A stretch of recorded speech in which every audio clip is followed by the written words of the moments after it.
Meeting আপনি ছিলেন, আমি স্পষ্টভাবে ব্যাখ্যা করেছি যে কেন সরকার তেলের দাম বাড়িয়েছে।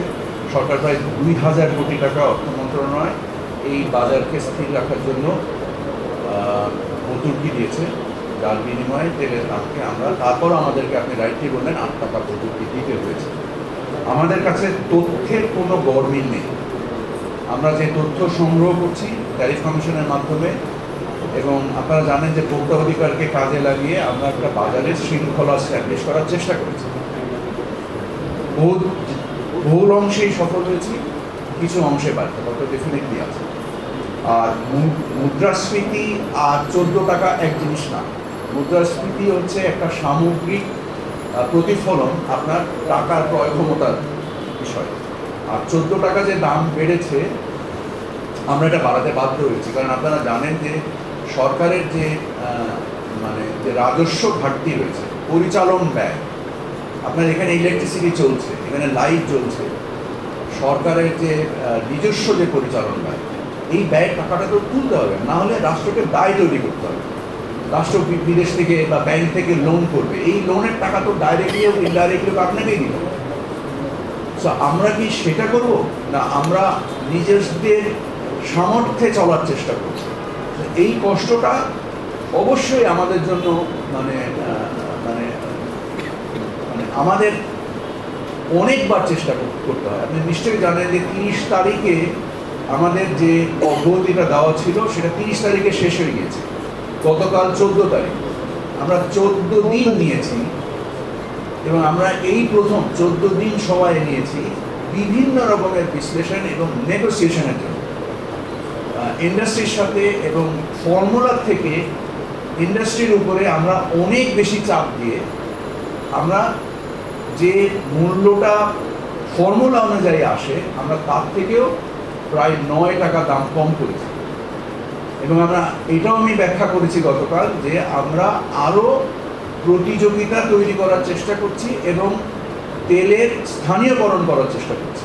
এই দুই মাধ্যমে আমরা দীর্ঘমেয়াদে তেলের বাজার স্থিতিশীল করার চেষ্টা করছি এবং বৈদেশিক মুদ্রা সাশ্রয় করার চেষ্টা করছি, যার বিনিময়ে আমাদের যে আন্তর্জাতিক যে সরকারের যে ব্যাংক লোন কমানোর চেষ্টা করছি।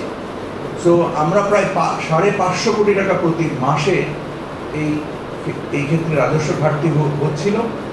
দুঃখজনকভাবে এটা আর টানা সম্ভব হয়নি বলে অর্থ মন্ত্রণালয় এবং বাণিজ্য মন্ত্রণালয় একসাথে কাজ করে আমরা 30 তারিখেরটা 15 তারিখে, প্রায় 14-15 দিন দেরি করে করেছি, এবং আমরা আশা করছি সামনে এই মূল্য আবার স্থিতিশীল হবে ইনশাল্লাহ। আবার আমি একেবারে সুনির্দিষ্ট করে বলতে পারবো না, কারণ আমার কাছে কোনো কোষ্ঠী পাথর নেই, কারণ আমি যেটা বলতে পারি আমার জ্ঞান আন্তর্জাতিক দাম, এবং আমরা যেভাবে মনে করেন যে সয়াবিন তেল না নিয়ে এসে আমরা তেল বীজ আনার চেষ্টা করছি, যার ফলে আমাদের ক্রয় মূল্য আরও কমে, এবং এটা আমেরিকার সাথে আমাদের বাণিজ্য ঘাটতি কমার ক্ষেত্রেও এটা একটা সহায়ক ভূমিকা পালন করবে। যেটা আমি বলছিলাম যে কিছু কিছু বিষয় আছে যেটা আমাদের জন্য complementary for both economy. So এই কমপ্লিমেন্টারি অ্যাক্টগুলোর মাধ্যম দিয়ে আমরা চেষ্টা করছি। আপনি পেঁয়াজের দামের ক্ষেত্রে সঠিক বলেছেন যে বাজারে পেঁয়াজের দাম বাড়ছে। দেশি পেঁয়াজের দাম গত 4-5 দিনে প্রায় 10 টাকা বেড়ে গিয়েছে, যদিও পেঁয়াজের এখন মৌসুম বা কিছু মজুদ হচ্ছে। আমি আপনাদের এখানে আসার আগেই ভোক্তার ডিজি, ট্যারিফ কমিশনের চেয়ারম্যান এবং আমাদের কৃষি সচিব 3 জনকে ডেকেছি। আমি প্রধান উপদেষ্টার দপ্তর থেকে এসে ওনাদের সাথে মিটিং করব এবং আমরা কিছু পদক্ষেপ নেওয়ার চেষ্টা করছি। আর অন্যান্য জিনিস, যদি আপনি মাছ বলেন, মুরগি বলেন, ডিমের দাম খুব একটা বাড়ছে বলে আমার মনে হয় না। 120 টাকা লেভেলে এখনো ডজন ডিম পাওয়া যাচ্ছে, যেটা 180 টাকায় উঠেছিল, আপনাদের নিশ্চয়ই স্মৃতিতে আছে। চিনির দাম কমছে, আমরা আশা করছি সামনে আরও কমবে। এবং সামগ্রিকভাবে যেটা মুদ্রাস্ফীতির যে টাকার ক্রয় ক্ষমতা আমরা একরকম যদি রাখতে পারি, তাহলে পণ্য মূল্য বৃদ্ধি পেলেও আমার ধারণা যে একটা সংসারের খরচে চাপটা কতটা পড়বে না, যতটা 14 টাকা দেখে মনে হচ্ছে। চাপ পড়বে, আমরা চাই না যে সেই চাপটা পড়ুক, বাট আমরা আমাদের সামগ্রিক প্রচেষ্টার মধ্যে বের করেছি।